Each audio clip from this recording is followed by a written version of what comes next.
बिस्मिल्लाहिर्रहमानिर्रहीम। ख्याल टीवी के मुअज़्ज़ज़ ख़वातीन व हज़रात, अस्सलामु अलैकुम वरहमतुल्लाहि वबरकातुहू। मैं हूं आपका दोस्त मोहम्मद अली खिज़र। आज की इस वीडियो में हम बात करेंगे छपाकी क्या है और इसकी अलामात क्या होती हैं। छपाकी जल्द पर उभरी हुई खुजली और लाल सोजश होती है।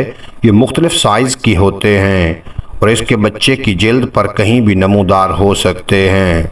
छपाकी मुख्तसर और लंबे अरसे के लिए हो सकते हैं। मुख्तसर अरसे वाली छपाकी अचानक ज़ाहिर होती है और कुछ घंटों या दिनों में गायब हो जाती है।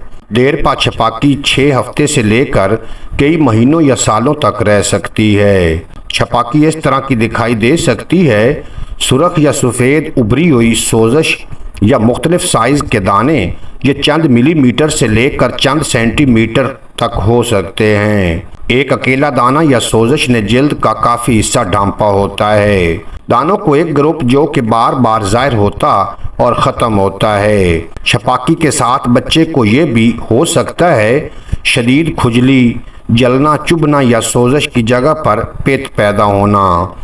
छपाकी जल्द के अंदर सोजन की वजह से पैदा होती है। ज़्यादातर इनको खानों और अद्वियात की एलर्जी की सूरत में रद्द अमल से मुंसलिक भी किया जाता है।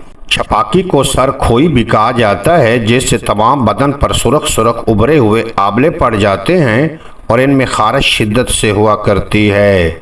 तो आइए नुस्खे की तरफ चलते हैं। सौंफ 6 ग्राम, पुदीना ताज़ा 12 ग्राम, ताज़ा ना मिले तो खुश्क पुदीना 6 ग्राम। दोनों को पाव भर पानी में खूब बारीक पीस कर हस्बे ज़ायक़ा कूज़ा मिश्री मिलाकर दिन में 3 बार या इससे ज़्यादा इस्तेमाल करें तो इंशाअल्लाह ताला उसी रोज़ छपाकी से फ़ायदा होगा। उम्मीद है आज की ये मुख्तसर वीडियो आपको पसंद आएगी। अगर वीडियो पसंद आई हो तो चैनल को सब्सक्राइब फरमाएं और बेल नोटिफिकेशन को प्रेस करें ताकि मुस्तक़बिल में अपलोड होने वाली तमाम वीडियो बर वक्त आप तक पहुँचती रहें।